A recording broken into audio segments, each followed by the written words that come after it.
5 নম্বর অঙ্কটি বলছে দীপু, রাবেয়া ও মেঘার তিনজনের মূলধন, সেখানে 1 বছর পর তাদের লাভ কত হয় সেটা দেওয়া আছে এবং এই লাভের 2/3 অংশ তারা সমান ভাগে ভাগ করে, বাকি অংশ মূলধনের অনুপাতে ভাগ করে নিলে কে কত লভ্যাংশ পাবে আমরা দেখব এখন। তাহলে আমরা প্রথমে দীপু, রাবেয়া ও মেঘার মূলধনের অনুপাতটা বের করে নেব।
দুটো করে শূন্য যদি বাদ যায় তাহলে কি থাকে দেখো,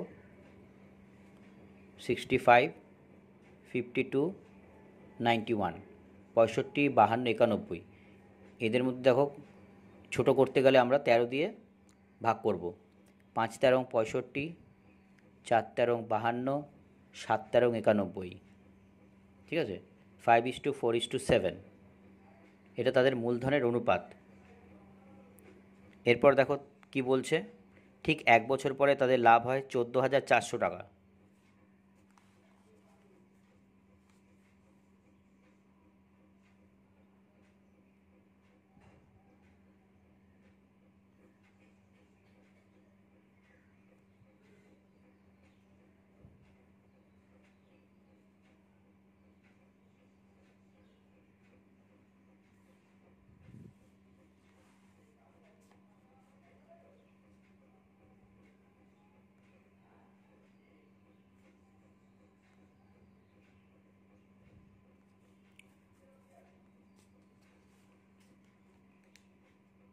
এই যে টাকাটা লাভ হয় বলছে এই লাভের 2/3 অংশ তারা সমানভাবে ভাগ করে নেয়।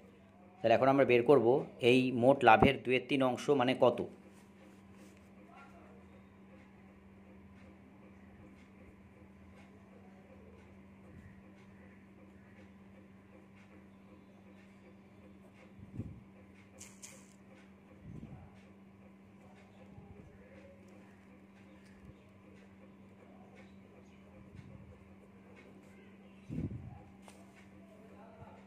কাটাকুটি করলে কত হবে দেখো, 3 4 12, 13 14, 2 4 24, 3 8 24, দুটো শূন্য আসবে। এরপরে যদি আমরা গুণ করি 2 দিয়ে, 2 0 0, 2 0 0, 8 2 16, 6 হাতে 1, 4 2 1 1 9, অর্থাৎ 9,600 টাকা। এই টাকাটা হচ্ছে 2/3 অংশ মোট লাভের, ঠিক আছে। আর বলছে এই টাকাটাকে তারা সমানভাবে ভাগ করে নিয়েছে।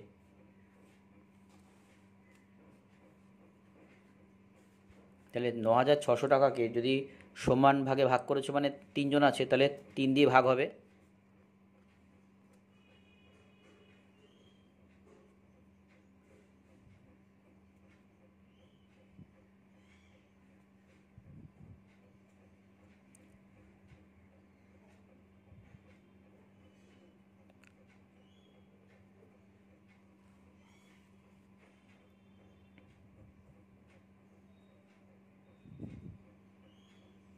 তাহলে 9,600কে 3 দিয়ে ভাগ করতে হবে, এখানে মুখোমুখি করা যাবে। 3 তিরিকে 9, 3 দুগুণ 6, আর দুটো শূন্য, 3,200 টাকা। এই টাকা কিন্তু প্রত্যেকের লাভের টাকার সঙ্গে প্লাস হবে, ঠিক আছে। কারণ আমরা জানি যে 14,400 টাকা ছিল মোট লাভ, তার 2/3 অংশ মানে 9,600 টাকা। এই 9,600 টাকাকে 3 ভাগে ভাগ হয়েছে, তাই না? পুরো টাকা তো ভাগ হয়নি। তাহলে 9,600কে 3 ভাগ দিয়ে যখন ভাগ করেছি আমরা 3,200 টাকা হয়েছে। এই 3,200 কিন্তু প্রত্যেকের যখন লভ্যাংশ বেরোবে তাদের প্রত্যেকের সঙ্গে কিন্তু 3,200 করে যোগ হবে, ঠিক আছে।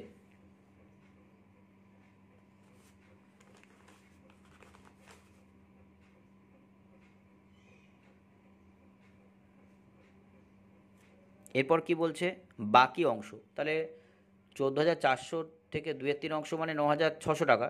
তাহলে 9,600 টাকা এখন 14,400 থেকে বিয়োগ হবে, তাহলে লাভের বাকি টাকাটা আমরা পাবো।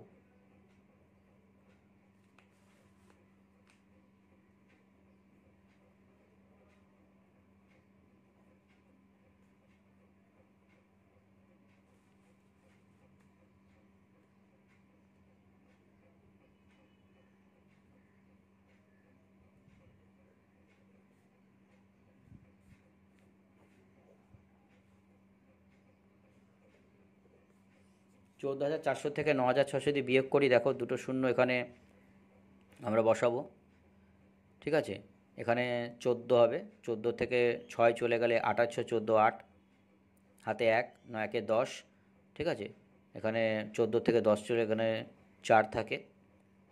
ঠিক আছে, হাতে 1 থাকবে, এখানে 1 1 0 মিলে গেল, কিছু হবে না। ঠিক আছে, তাহলে 4,800 টাকা।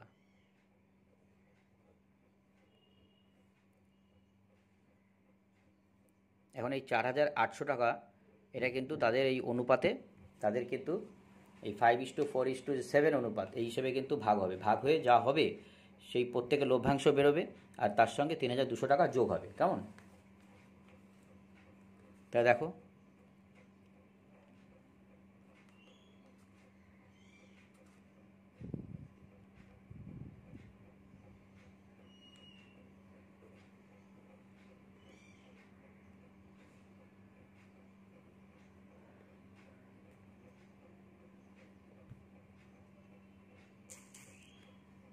এখন এখানে যে 5:4:7 আছে, তো আমরা আনুপাতিক যোগফল বের করব। তো আনুপাতিক যোগফল করলে কত হয় বলো তো? দীপুর তো 5 ছিল, আর সেখানে 5 আর 4 9, 9 আর 7 কত? 16, তাই না?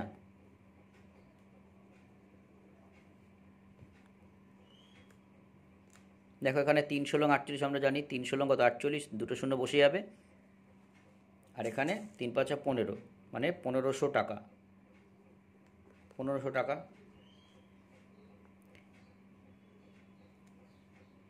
এখানে দীপুর লভ্যাংশ না করে দীপুর মোট লভ্যাংশ করলেও হবে, তাহলে একেবারে বেরিয়ে যাবে উত্তরটা, দীপুর মোট লভ্যাংশ।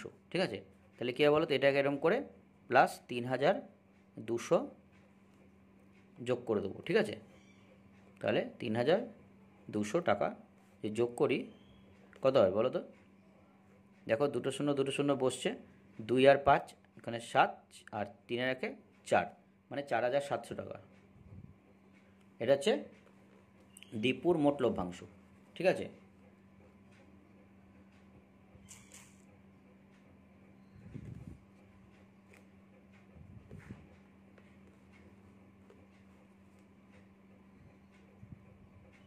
এরপর আমরা কি করব? রাবেয়ার লভ্যাংশ, মোট লভ্যাংশ বের করব।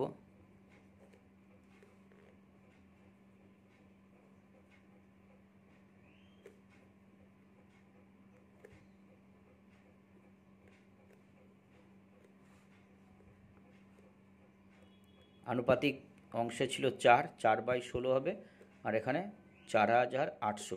তাহলে সেটা একই রকমের 3 16 48, দুটো শূন্য বসবে, আর 3 4 12, 1200 প্লাস 3,200 টাকা,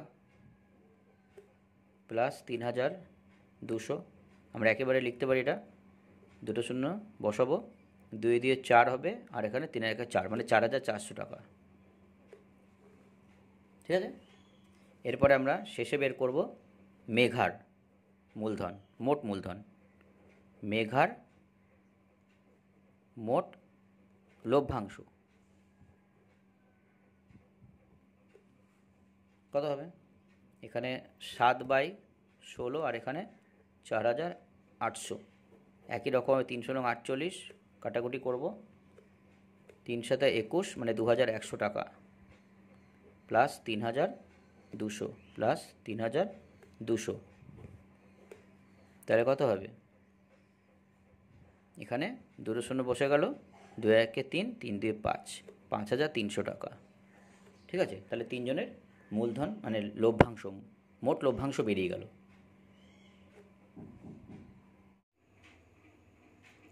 8-এর অঙ্কটা কি বলছে দেখো, 3 বন্ধু যথাক্রমে 1,20,000, 1,50,000, 1,10,000 টাকা মূলধন নিয়ে একটি বাস ক্রয় করেন।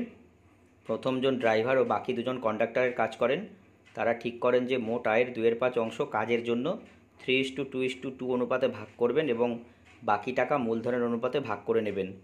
কোনো এক মাসে যদি 29,260 টাকা আয় হয় তবে কে কত টাকা পাবেন নির্ণয় করি। তাহলে প্রথমে আমরা কি করব, প্রথমে আমরা দেখো 3 বন্ধুর মূলধনের অনুপাতটা বের করে নিলাম। শূন্যগুলো বাদ দিলে 12, 15, 11 থাকে। এরপর দেখো তাদের যে এক মাসে আয় বলে দিয়েছে, সেই এক মাসের আয়ের 2/5 অংশ মানে কত সেটা আমরা বের করলাম, 11,704 টাকা। এরপর আমরা জানি যে এই 11,704 টাকা যেটা 2/5 অংশ আর কি, সেটাকে 3:2:2 অনুপাতে অর্থাৎ ওদের কাজের অনুপাতে ভাগ করা হচ্ছে। তার ড্রাইভার অবশ্যই বেশি পাবে। দেখো আনুপাতিক ভাগহারের মধ্যে প্রথম বন্ধু মানে যে ড্রাইভার তার 3/7 অংশ, তার সঙ্গে 11,704 টাকা কাটাকুটি করলে পরে এখানে কিন্তু 1,672 টাকা হচ্ছে, 3-এর সঙ্গে গুণ করলে 5,016 টাকা হচ্ছে। দ্বিতীয় বন্ধুর সেরকমভাবে আমরা 3,344 টাকা পাচ্ছি। তৃতীয় বন্ধুর আমরা কিন্তু একইভাবে 3,344 টাকা পাচ্ছি, যেহেতু 2/7 অংশ আছে দুজনের ক্ষেত্রেই, তাই সমান টাকা বেরিয়েছে। এবার আমাদের যে বাকি টাকা মানে মোট লাভের থেকে, ঠিক আছে, যে 2/5 অংশ যেটা বাদ গেল সেখানে বিয়োগ করে দাঁড়ালো 17,556 টাকা। ঠিক আছে, এবারে এই টাকাকে আমরা তাদের যে প্রথমের মূলধনগুলো ছিল এবং তার যে অনুপাত ছিল সেই অনুপাতে ভাগ করে নেব। তাহলে প্রথমে মূলধন আমরা জানি, মূলধন অনুপাত ছিল 12:15:11, 12, 15, 11। তো সেখানে প্রথম বন্ধু যেটা হচ্ছে 12/38 হবে, 38 আমরা পেয়েছি। তিনটে যে অনুপাত মানে 12, 15, 11 এটা যোগ করলে আমরা 38 পাই, তাহলে 12/38, তার সঙ্গে 17,556 কাটাকুটি করে কিন্তু আমরা প্রথম বন্ধুর ক্ষেত্রে পাচ্ছি 5,544 টাকা। দ্বিতীয় বন্ধুর ক্ষেত্রে একইভাবে অনুপাতে ক্ষেত্রে ওর 15 আছে, 15/38, তার সঙ্গে কাটাকুটি করে কিন্তু আমরা 6,930 টাকা পাচ্ছি। তৃতীয় বন্ধুর ক্ষেত্রে আমরা পাচ্ছি 5,082 টাকা। এবার আমরা মোট লাভের টাকা বের করব। প্রথম বন্ধুর ক্ষেত্রে মোট টাকা হচ্ছে ওই 5,544 টাকা আর তার সঙ্গে 5,016 টাকা, এই দুটো আমরা যোগ করব। অর্থাৎ ওই যে 2/5 অংশ যেটা ছিল সেটা তো 3:2:2 অনুপাতে ভাগ করে নেওয়া হয়েছে, তো সেই টাকাটাও এর সঙ্গে কিন্তু যোগ হয়ে গেল, তাই হলো 10,560 টাকা। দ্বিতীয় বন্ধুর মোট টাকা হবে 10,274 টাকা। তৃতীয় বন্ধুর মোট টাকা হবে 8,426 টাকা। ঠিক আছে, মোবাইল ডেটা বুঝতে পারছো যেহেতু অতটা নেই, সেক্ষেত্রে আমি অঙ্ক করে তোমাদের কিন্তু বুঝিয়ে দিচ্ছি। তোমরা ভালো করে প্রতিটা অঙ্ক বুঝবে এবং কমেন্ট সেকশনে জানাবে যদি কোনো প্রবলেম হয়। আমি ভালো করে আবার বলে দেবো, আর তোমরা ভালো করে দেখবে, কেমন? আর ভিডিওটি ভালো লাগলে অবশ্যই লাইক, শেয়ার এবং সাবস্ক্রাইব করবে। আমি চাই যে তোমাদের মাধ্যমে আমার এই অঙ্কগুলো সবাই পাক এবং বুঝুক, যাতে কোনো রকম সমস্যা না হয়। আমি খুব সহজ সরলভাবে বোঝানোর চেষ্টা করেছি, তোমরা ভালো করে বুঝবে। এরপর যে 9-এর অঙ্কটা আছে এটাও কিন্তু খুব গুরুত্বপূর্ণ, এটা ভালো করে করবে। এখানে বলছে বছরের প্রথমে প্রদীপবাবু ও আমিনা বিবি যথাক্রমে 24,000 টাকা ও 30,000 টাকা নিয়ে ব্যবসা শুরু করেন। 5 মাস পর প্রদীপবাবু আরও 4,000 টাকা মূলধন দেন। বছরের শেষে 27,716 টাকা লাভ হলে কে কত টাকা লভ্যাংশ পাবেন হিসাব করে দেখি। এখন দেখো 5 মাস পর বলেছে, কিন্তু 5 মাস পর্যন্ত 24,000 টাকা তো খাটে, তাই তো? তা সেক্ষেত্রে 24,000-এর সঙ্গে 5 গুণ হবে, তারপরে 4,000 টাকা প্রদীপবাবু আরও মূলধন দেন। তাহলে সেক্ষেত্রে কিন্তু আগে ছিল 24,000, তারপরে তার সঙ্গে 4,000 যোগ হয়, এটা হয়ে যায় 28,000 টাকা। আর সেটা কত মাসের জন্য খাটে? টোটাল তো 12 মাস, তাহলে 5 মাসের ব্যাপার হয়ে গেছে। এবার বাকি থাকে 7 মাস, তাই 7 দিয়ে কিন্তু 28,000 গুণ হচ্ছে। গুণ হওয়ার পরে তোমরা দেখতে পাচ্ছ এখানে প্রদীপবাবুর 1 বছরে 12 মাস বা 1 বছরে মূলধন দাঁড়িয়েছে কিন্তু 3,16,000 টাকা। আমিনা বিবির ক্ষেত্রে এরকম কিছু বলা নেই, মানে তার যে মূলধন 30,000 টাকা এটা কিন্তু 12 মাসের জন্যই খাটে, তাই সেক্ষেত্রে তার টাকাটা 12 দিয়ে গুণ করতে হবে। আমরা দেখতে পাচ্ছি 3,60,000 টাকা হয়েছে তার মূলধন। তো এরপরে তাদের যেই মূলধন তার অনুপাত আমরা বের করে নেব। ভালো করে দেখো, শূন্যগুলো বাদ দিলে এখানে 316, 360 থাকছে।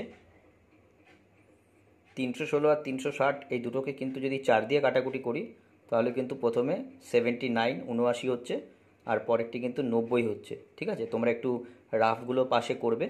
ঠিক আছে, ভিডিও যাতে লেন্দি না হয় ওই জন্য আমি অঙ্ক করে তোমাদেরকে বোঝানোর চেষ্টা করছি। দেখো, বছরের শেষে লাভের টাকা তো আমরা জানি 27,716 টাকা। তাহলে প্রদীপবাবুর লভ্যাংশ আমরা সহজে বের করতে পারবো। হ্যাঁ, অনুপাতে প্রদীপবাবু 79 আছে, আর তার সঙ্গে আনুপাতিক যোগফল আমরা জানি যে এই দুটো অনুপাতে দুটো সংখ্যাকে যোগ করতে হয়, হলে যোগ করলে কিন্তু 169 হচ্ছে 169। সেখান থেকে আমরা কাটাকুটি করে কিন্তু পাচ্ছি প্রদীপবাবুর লভ্যাংশ 12,956 টাকা। একই রকমভাবে আমরা আমিনা বিবির লভ্যাংশ বের করব। অনুপাতে আমিনা বিবি 90 ছিল, 90/164, 164 না, এটা 169 হবে।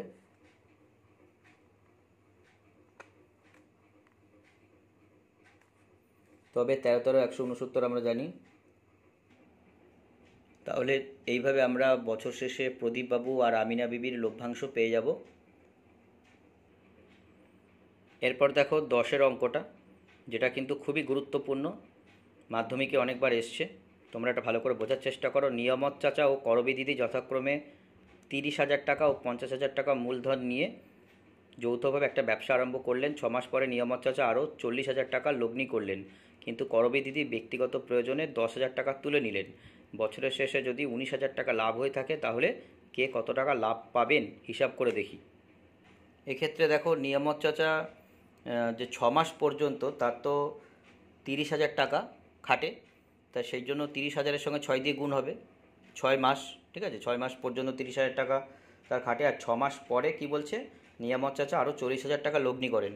40,000 টাকা তার মানে 30,000 টাকার সঙ্গে যোগ হবে, সেক্ষেত্রে ওটা 70,000 টাকা হয়ে যাবে, আর সেটা বাকি 6 মাস, তাই না, বাকি 6 মাস খাটে, তাহলে সেক্ষেত্রে 70,000 6 দিয়ে গুণ হবে। এইভাবে 12 মাসে তার মূলধন নিয়ামত চাচার হবে এখানে 6 লাখ টাকা। তোমরা এরপরে দেখো যে করবী দিদির 12 মাসের মূলধন কেমন হবে। দেখো, প্রথম 6 মাস পর্যন্ত করবী দিদির ব্যাপারটা একই ছিল, 50,000-এর সঙ্গে তাই 6 দিয়ে গুণ হয়েছে, কিন্তু 6 মাস পরে করবী দিদি কী করেছে বলো তো, ব্যক্তিগত প্রয়োজনে 10,000 টাকা তুলে নিয়েছে।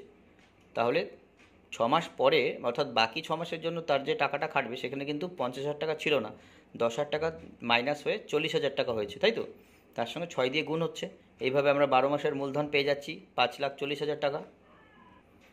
এরপর আমরা তাদের মূলধনের অনুপাত বের করব, 6 লাখ টাকা আর 5,40,000 টাকা, দুজনের মূলধন কিন্তু এখানে অনুপাত হচ্ছে 10:9। বছরের শেষে লাভ হয় আমরা জানি 19,000 টাকা। এই 19,000 টাকা থেকে কিন্তু আমরা তাদের প্রত্যেকের লভ্যাংশ বের করতে পারবো।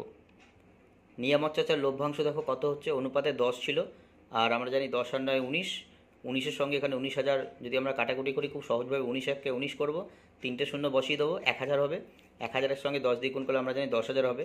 একইভাবে করবী দিদির লভ্যাংশ কিন্তু আমরা বের করব, সেটা 9,000 টাকা হবে। এই দুটো হচ্ছে উত্তর। কেমন? এই 11 নম্বর অঙ্কটিও কিন্তু খুব গুরুত্বপূর্ণ। দেখো কি বলছে এখানে, বছরের শুরুতে শ্রীকান্ত ও সৈফুদ্দিন 2,40,000 টাকা ও 3 লাখ টাকা দিয়ে একটা মিনি বাস ক্রয় করে চালাতে থাকে। 4 মাস পর তাদের বন্ধু পিটার 81,000 টাকা নিয়ে তাদের সঙ্গে যোগ দিলে শ্রীকান্ত ও সৈফুদ্দিন তাদের মূলধনের অনুপাতে সেই টাকা তুলে নেন। বছরের শেষে 39,150 টাকা লাভ হলে লভ্যাংশ থেকে কে কত টাকা পাবেন হিসাব করে লিখি। তাহলে দেখো, এখানে যেহেতু বলেছে 4 মাস পর তাদের বন্ধু পিটার যে 81,000 টাকা নিয়ে তাদের সঙ্গে ব্যবসায় যোগ দিয়েছে, সেক্ষেত্রে কী হয়েছে না, শ্রীকান্ত সৈফুদ্দিন তাদের মূলধনের অনুপাতে সেই টাকা তুলে নিয়েছে। তাই এক্ষেত্রে কিন্তু আমরা প্রথমে শ্রীকান্ত সৈফুদ্দিনের মূলধনের অনুপাতটা বের করব। ঠিক আছে, বের করলে এখানে কিন্তু 4:5 হচ্ছে অনুপাতে, আর যে 81,000 টাকা সেটা কিন্তু আমরা তাদের অনুপাতের মানে পাওয়ার চেষ্টা করব। সেখানে কাটাকুটি করলে কিন্তু শ্রীকান্তর ক্ষেত্রে হবে 36,000 টাকা, আর সৈফুদ্দিনের ক্ষেত্রে হবে 45,000 টাকা।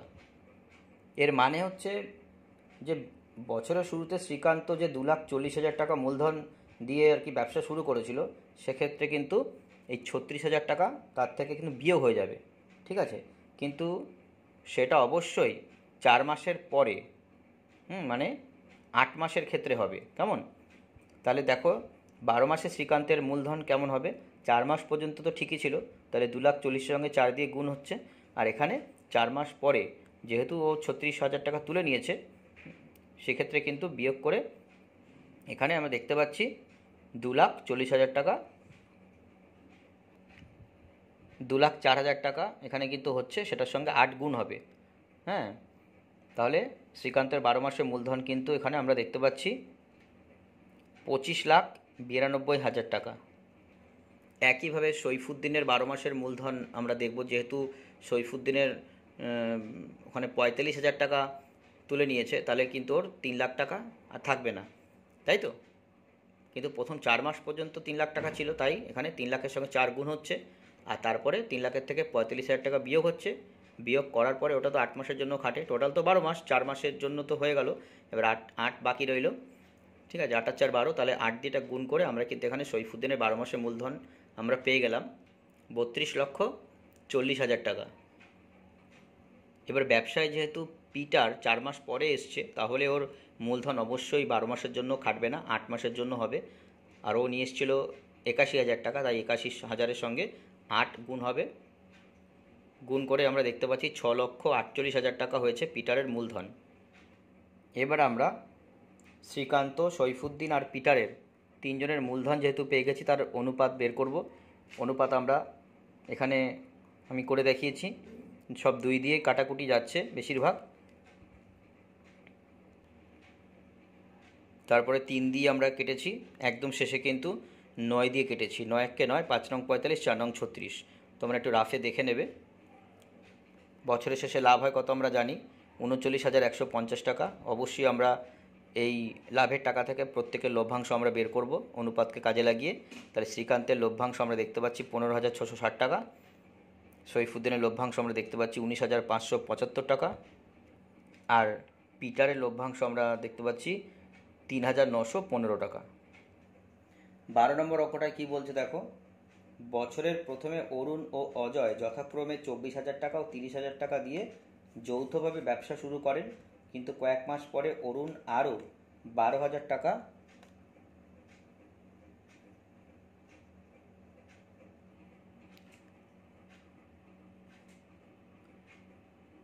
12 নম্বর অঙ্কটায় কী বলেছে দেখো, বছরের প্রথমে অরুণ ও অজয় যথাক্রমে 24,000 টাকা ও 30,000 টাকা দিয়ে যৌথভাবে ব্যবসা শুরু করেন, কিন্তু কয়েক মাস পরে অরুণ আরও 12,000 টাকা ওই ব্যবসায় মূলধন দেন। বছরের শেষে ওই ব্যবসায় 14,030 টাকা লাভ হলো এবং অরুণ 7,130 টাকা লভ্যাংশ পেলেন। অরুণ কত মাস পরে ব্যবসায় কত টাকা দিয়েছিলেন নির্ণয় করি। তাহলে দেখো, এখানে যেহেতু কয়েক মাস পরের কথা বলেছে, তো সেটিকে আমরা এক্স হিসেবে ধরে নিচ্ছি। ধরি অরুণ এক্স মাস পরে ব্যবসায় আরও 12,000 টাকা মূলধন দেন, তাহলে আমরা অরুণের 12 মাসের মূলধন হিসেব করব। এবার দেখো, এক্স মাস পরে, তার মানে এক্স মাস পর্যন্ত ওর যে মূলধন 24,000 টাকা সেটা খেটেছে, দেখতে পাচ্ছি 24,000-এর সঙ্গে এক্স গুণ হচ্ছে। তারপরে দেখো, ও ঠিক এক্স মাস পরে কী করেছে, 12,000 টাকা আরও অ্যাড করেছে, আরও দিয়েছে। তাহলে 24,000-এর সঙ্গে অবশ্যই 12,000 যোগ হবে। যোগ করার পরে আমরা আগে যেমন মাসটা আমরা 12 থেকে বিয়োগ করে করছিলাম, এখানে সেরকমভাবেই করব। যেহেতু এক্স মাস বলেছে, তাহলে কত মাস তো আমরা জানি না, পরের মাসটা মানে পরের কত মাসের জন্য টাকা খাটে সেটা বের করতে গেলে আমাদের অবশ্যই 12 মাসের থেকে এক্স মাস বিয়োগ করতে হবে। তাহলে যে 12,000 টাকা অ্যাড করার পরে 24,000-এর সঙ্গে 12,000 যোগ করে সেই টাকাটা কত মাসের জন্য খাটলো আমরা পেয়ে যাব। ঠিক আছে, এইভাবে আমাদের হিসেবটা দাঁড়াচ্ছে দেখো, 4,32,000 মাইনাস 12,000 এক্স টাকা।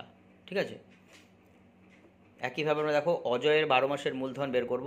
যেহেতু এখানে অরুণের কথা বলা আছে যে কয়েক মাস পরে 12,000 টাকা নিয়ে ব্যবসায় যোগ দিয়েছিল, কিন্তু অজয়ের ক্ষেত্রে কিছু বলা নেই, তাই অজয়ের 30,000 টাকা পুরো 12 মাসের জন্য খাটে। সেক্ষেত্রে কিন্তু আমরা দেখতে পাচ্ছি 3,60,000 টাকা ওর মূলধন হয়। এরপর আমরা অবশ্যই কী করব, যেরকম করে তাদের মূলধন অনুপাত আমরা বের করেছিলাম প্রত্যেকটা অঙ্কে, সেরকম করে আমরা বের করব। প্রথমটা কিন্তু অরুণের, ঠিক আছে, তারপরের অনুপাতে আছে কে, অজয়। এইভাবে আমরা দেখো কি করেছি,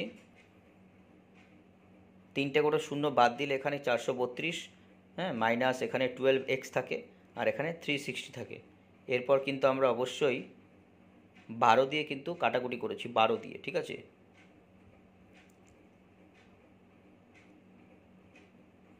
প্রথমে 36 হয়েছে, তারপরে 12 তো থাকবে না, শুধু x থাকবে, আর এখানে 30 থাকবে, কারণ 3 বারং 36 আর শূন্যটা তার সঙ্গে বসে গেল।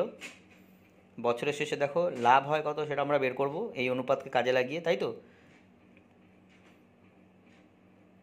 লাভ হচ্ছে দেখো 14,030 টাকা। অরুণের লভ্যাংশ এখান থেকে কিন্তু আমরা করব। অনুপাতে অরুণ ছিল 36 মাইনাস এক্স, তাই উপরে রেখেছি। নিচে দেখো জানি আমরা দুটো যোগ করতে হয়, তাই 36 মাইনাস এক্স প্লাস 30 করেছি, তার সঙ্গে 14,030 আমরা কিন্তু গুণ করেছি। কাটাকুটি তো হবে না, সেক্ষেত্রে আমরা এই 36 আর 30 এই দুটো কিন্তু আমরা যোগ করে নেব। যোগ করলে 66 হবে, বাদবাকি যেরকম ছিল সেরকম রেখে দেবো। প্রশ্নে যেহেতু অরুণের লভ্যাংশ বলে দিয়েছে, তাহলে আমরা এখন সমাধান করব। ঠিক আছে, অরুণের লভ্যাংশ যে 7,130 টাকাটা ডান দিকে রাখবো, আর এইমাত্র অরুণের যে লভ্যাংশ 36 minus x by 66 minus x গুণ 14,030 টাকাটা বাদিকে রাখবো। এখান থেকে আমরা অবশ্যই কাটাকুটি করে কিন্তু এক্সের মান বের করব। আমরা দেখতে পাচ্ছি এখানে কিন্তু এক্সের মান 5 মাস বেরিয়েছে। ঠিক আছে, এই জন্য আমাদের কিন্তু এখানে সমাধান করতে হয়েছে, তাই একটা মান দেওয়া ছিল অরুণের লভ্যাংশ। এরপর 14 নম্বর অঙ্কটি দেখো, এটিও খুব গুরুত্বপূর্ণ অঙ্ক। দুই বন্ধু যথাক্রমে 40,000 টাকা আর 50,000 টাকা দিয়ে একটি যৌথ ব্যবসা শুরু করেন। তাদের মধ্যে একটি চুক্তি হয় যে লাভের 50% নিজেদের মধ্যে সমান ভাগে ভাগ করবে, আর লাভের অবশিষ্টাংশ মূলধনের অনুপাতে ভাগ হবে। প্রথম বন্ধুর লভ্যাংশের পরিমাণ যদি দ্বিতীয় বন্ধুর লভ্যাংশ অপেক্ষা 800 টাকা কম হয়, তবে প্রথম বন্ধুর লভ্যাংশের পরিমাণ হিসাব করতে বলেছে। এখানেও একটা সমাধানের ব্যাপার আসবে, আমরা বুঝতে পারছি। দেখো কিভাবে অঙ্কটা আমি করেছি। তো দুই বন্ধুর মূলধন অনুপাত আমরা বের করলাম 4:5। এখানে যেহেতু মোট লাভ বলা নেই, তাহলে আমরা এক্স টাকা ধরে নিচ্ছি। এখন প্রশ্নে বলা আছে এই মোট লাভ অর্থাৎ এই এক্স টাকার 50% তারা নিজেদের মধ্যে সমান ভাগে ভাগ করেছে। তাহলে 50% মানে কত হবে? এক্স গুণ 50/100, তাই না? কাটাকুটি করলে এক্স বাই 2 হবে। এই এক্স বাই 2 টাকা তারা নিজেদের মধ্যে সমান ভাগে ভাগ করলে প্রত্যেককে কীভাবে পাবে? এক্স বাই 2 ভাগ 2, ভাগ মানে কি এখানে 2 1-এর 2 হয়ে যাবে। তাহলে এক্স বাই 4 এই টাকাটা কিন্তু ওদের প্রত্যেকের সঙ্গে অ্যাড হবে পরে। ঠিক আছে, এবার দেখো যে বলছে লাভের বাকি টাকা তারা মূলধনের অনুপাতে ভাগ করে। তা লাভের বাকি টাকা মানে কি? লাভের টাকা ছিল এক্স টাকা, হ্যাঁ। এখন এক্স বাই 2 টাকা তো বাদ হবে, এর থেকে বিয়োগ হবে। বিয়োগ করলে কিন্তু এখানে এক্স বাই 2ই হবে। আমি ক্যালকুলেশন করেছি, তোমরা দেখো। এখন এই এক্স বাই 2 টাকা অর্থাৎ এই বাকি লভ্যাংশ, এর থেকে কিন্তু তাদের অনুপাতকে কাজে লাগিয়ে প্রথম বন্ধু কত পাবে বের করব। প্রথম বন্ধু দেখো এখানে পাচ্ছে 2x/9, দ্বিতীয় বন্ধু পাবে এখানে 5x/18।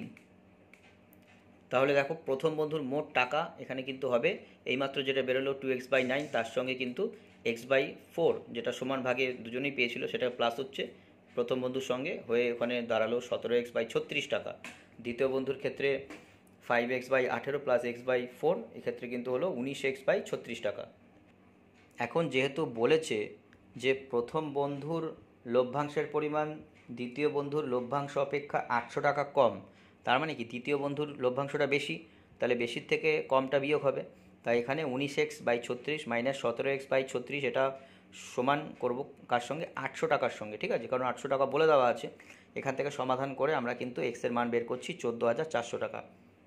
অর্থাৎ এটা কিন্তু প্রথম বন্ধুর লভ্যাংশের পরিমাণ। উত্তরটা লিখলাম, তোমরা দেখো। অঙ্কগুলো বুঝতে কোথাও যদি অসুবিধা হয় কমেন্ট সেকশনে জানিও। এছাড়া আরও যে অঙ্কগুলো রয়েছে এই অধ্যায়ে, ওগুলো সেরকম গুরুত্বপূর্ণ নয়, তবুও তোমরা চেষ্টা করবে। যদি করতে গিয়ে আটকায় আমাকে কমেন্টে জানিও, আমি অবশ্যই সেগুলো করে দেবো। কেমন? ভিডিওটি ভালো লাগলে অবশ্যই লাইক করবে, শেয়ার করবে এবং সাবস্ক্রাইব করবে। আর আমার চ্যানেলের সঙ্গে তোমরা অবশ্যই যুক্ত থাকবে। তোমাদের অসংখ্য ধন্যবাদ ধৈর্য ধরে ভিডিওটি দেখার জন্য।